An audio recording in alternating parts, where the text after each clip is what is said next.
Hi guys, happy Monday. What's so great about... Oh, I love Mondays, I forgot.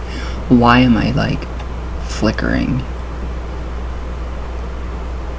Come on, seriously, all the light. Alright, so part 4? Part 3? Part 4? Part 5? I don't know. Of traditional witchcraft, Cornish witchcraft. So, yesterday we left off with tongue stones, right? The fossils of shark's teeth, I think. Yes, we did. Alright, now we have toadstones. So this is going to be really, really, really cool. This is really interesting information that I think everybody should know. Even if you're not a witch. I just think it's amazing. So toadstones obviously were believed by our ancestors to grow inside the heads of toads, but they don't. So most known examples of toadstones have been found to be the fossilized teeth of the extinct fish lepidotes. So the toadstones were most often set into rings to provide protection and to avoid or aid healing rites. So stings and bites could be cured by the charmer's toadstone ring being touched to the affected area and worked against all venoms and poisons. Interesting. Very interesting. I like that. So, the toadstone ring will warn the wearer of poison by becoming warm in its presence. I wonder how true that is. I really wonder how true that is.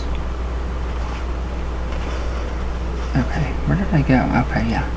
So I really wonder how true that is. I want one. I just ordered, let's see, some serpentine stones and a snake vertebrae and black obsidian. I think it's actually a snowflake black obsidian or something like that. So I'm going to be offering the traditional witch's necklace, which I will be going over right now, and why it's so important. So in the West Country witches, male and female will often wear a necklace. We all do. All of us have tons. I wear not 1,000 necklaces anymore, but 2 at least.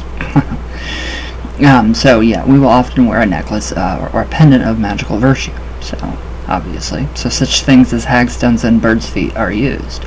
So strung beads of serpentine, quartz, and obsidian represent the serpent and the generative and the introspective virtues. So there's where I'm getting at. A particularly potent and traditional West Country witch necklace consists of strung snake vertebrae, sometimes with the inclusion of glass beads, conferring upon the wearer serpentine powers and the ability to work with the spirit force of the land. So it just deepens your connection. It deepens that connection with the land, with the serpentine energy. The quartz crystal, it definitely amplifies and it houses serpentine energy. So it's really good. I'm really excited about this one. So I'm excited I think I'm going to do little bracelets as well. But that's just yeah. I don't know if I'm going to have like a pentagram for the end, or if I'm going to do just, I don't know, a pentagram or a quartz crystal. Maybe both. Anyways, now to hood the tools, and that's to cleanse them, bless them, dedicate them with the correct virtues, powers, spirits, gods, goddesses, etc. Now, following the exorcism of the item, with the aid of purging and cleansing substances, it will be charged with the powers and virtues pertinent to its nature and use. So whatever tool you're doing, do it to its nature. They may also be anointed with witch oil and passed through the smoke of a pertinent suffumigation before being bound with the practitioner's working cord to seal in the virtue and left overnight on the hearth. So that just amplifies its energy. It helps it to cook on the hearth. So it's actually really cool. So, alright. There are also such traditional actions as the anointing of tools with 3 crosses of spittle, which is actually licking your right index finger and making 3 X's, and saying some words of consecration and exorcism. So, and the breathing of life into tools, and even taking them into bed for 3 consecutive nights. So this is traditional West Country witchcraft, Cornish. So tools are often buried beneath the ground at known places of power for varying periods to be infused with the chthonic force, while as tools for working with the dead are often charged by virtues of the North Road and coated with spirit of myrrh, which is just myrrh oil. Now, the Cunning altar. So, yeah, I'm doing all of this. Now I am rethinking everything. I'm not rethinking, like, my path, because I already know what my path is. Yeah, I just have got to do a little rearranging now to get everything perfect. So, the Cunning altar, the altar and focus of operations within the rites and workings of the pillar. So, either at the hearth or outside traditionally includes 4 basic things. We have 4 basic things for the altar. And you can do a really cool portable altar too, which we'll talk about here in just a minute. So it's staff, stone, flame, and bone. So those are the 4 basic things that every witch should have on their altar. So for the staff is the pillar's traditional working staff. Stick is of course most often employed, being a bridge or a vehicle to join and give access to the ways, and a representation of buka. So pitchforks or hay forks are occasionally used instead. So within Rasan buka, these people are fortunate enough to have a 6-tined threshing fork, which is really neat. You can find those all over the place, eBay, which they employ as the altar within the 6 main seasonal fury rites. So that's the Sabbats, which I really, really like. I love the idea of the pitchfork. If you look at the traditional witches' hearth altar, you will see all of those tools in there, and it's pretty interesting. It's very interesting. Simple stuff. Kind of reminds me of, we just watched Gretel and Hansel yesterday. No comment really, but I mean a lot of traditional witch lore is in that film. So, alright, now the stone for your altar is the foundation stone or hearthstone, around which the cultus of the craft operates. So in some traditional groups, this is a whetstone that keeps the blade of cunning ever sharp, but for the solitary witch, any of the working stones will work. So quartz is a good choice, for it attracts and enhances the serpentine flow and the breath, whereas obsidian would be more fitting specifically to the new moon.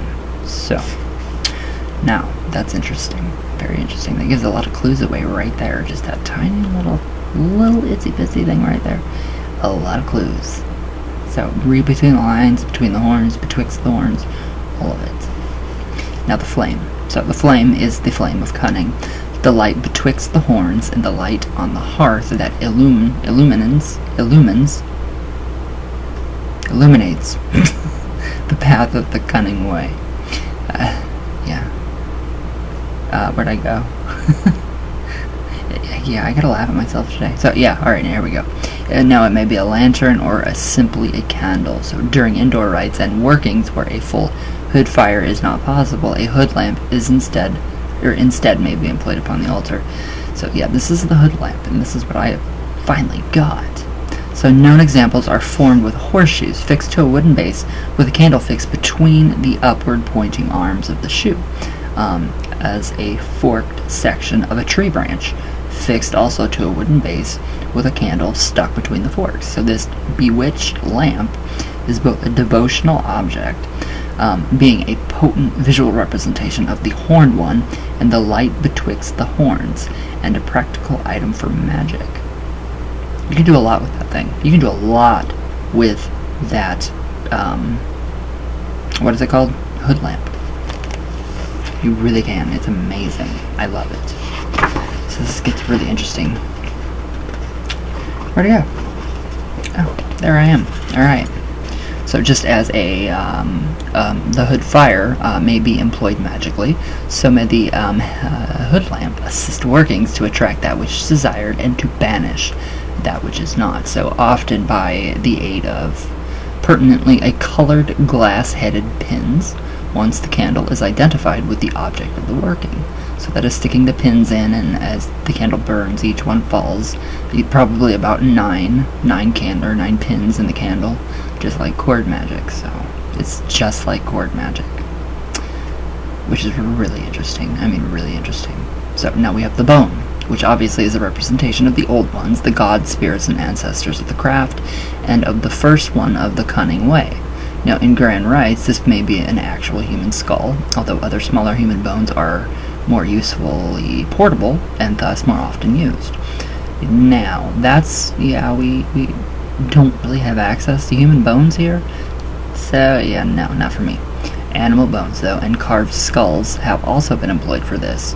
Alongside human bones, a prehistoric yet still sharp flint cutting tool as a potent link to the ancestors. I like that. But I like the bone idea better. I already have a link directly to my ancestors, so. Alright, now some will keep about their person a stone, bone, and candle within a handkerchief, that along with their stick or staff. A small flask of drink and a little food may be a good and proper altar when out and about in the land. So the peller's blade is also usually carried, which doubles as a handy carving tool. Don't carry. Take your necessary legal precautions for that. So don't. So now we have the witch's compass, which is even more interesting. And I'm not done with my notes on that one, but so the practice of making out a circular area to delineate a hallowed space for the performing of rites, the working of magic into certain raised forces is a very ancient one. However, the purpose of the true witch's circle, ring, or compass round runs much deeper than the mere delineation and containment. So, the most important function of the circle is that of access, for it is a place created and set aside for the ingress of virtues, powers, spirits, atavistic wisdom, and the manifestation of divine force into the craft of those who work within its boundary.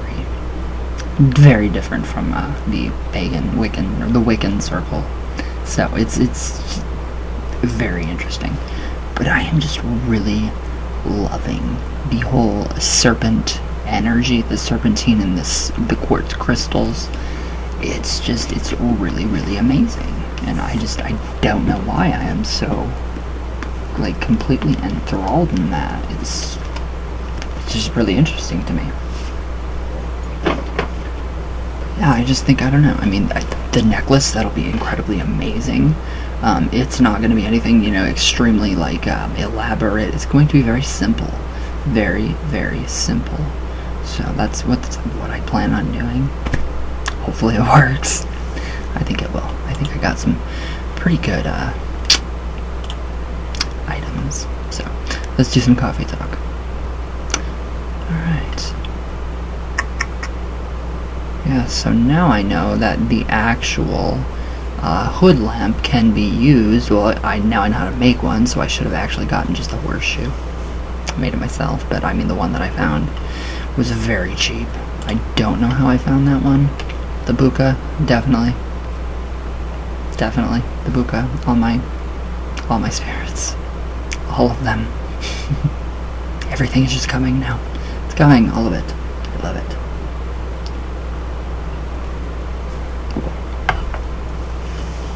Okay, let's do some coffee talk, maybe. Let's see. Alright, coffee talk.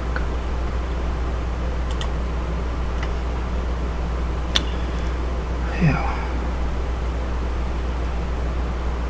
It's a really long weekend. It was a very long weekend.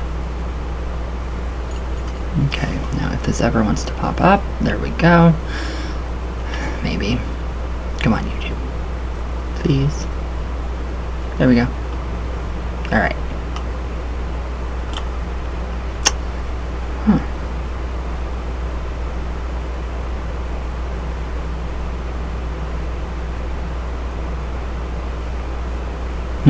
I don't know what's going on.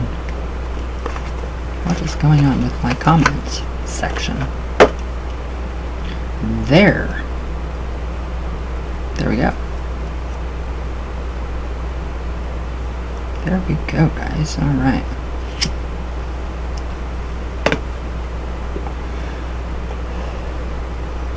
J Phoenix, my bro. Hi, shout out. I love you. Damn, I missed your live. You've been crazy busy lately. Cole McLaren, shout out. Logan. I thought I got rid of you on this channel. Sorry, but I don't like... Yeah, okay, Gabby Lane. Hi. How are you?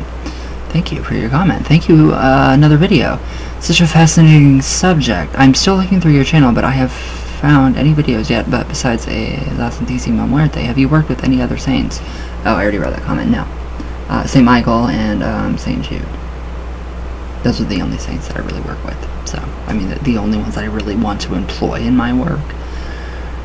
So, yeah, I mean, I got a lot of shit way in the past for working with Baphomet and St. Michael, and Baphomet is the all, so it's all-inclusiveness, and it would represent, the buka, which would, also be a manifestation of St. Michael. So, yeah, nobody, yeah. It was ridiculous. It was a ridiculous conversation. So, yeah. Thank you for your comment. Wicked Witch of LA. I love you to death. I love. My God, why are people wanting to be friends? Sure. Alright, shout out Kaylee Hornick. Hello. Cindy Miller. Hi. How are you? Laura Buchanan. Hello. Alright. Cole McLaren. Hello. Lex. Hi. Real Simple Earth Jada. Hi. How are you? Is that Beetle Depp 3000? Is that Tina? Or who is that? Who is that with the bunny ears on that show, that cartoon? I can't stand that cartoon, Bob's Burgers. I do not like that cartoon at all. I think it's ridiculous, but that is hilarious. I love her. I love her little rabbit ears. Diane Hannon. Hi. Shout out to you. How are you? Alright, shout out to everybody else. You guys are freaking amazing. I love you guys with all of my heart. True story.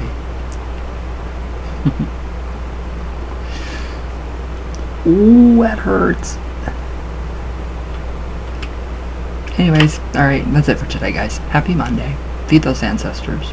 But yeah, I will be offering those bracelets and necklaces here in the near future. The foreseeable future. And don't smoke because it gets in your eyes and it hurts your eyes. So yes, I love you guys with all my heart. Everybody have a great Monday, a great week. Yeah, and I love you guys. All the way from Venus. My eye still hurts. All the way back down. And don't smoke. So I love you guys. I'll see you guys tomorrow. I'm a wreck today. Wow. Anyways, alright, so yes, I'm done. Bye guys.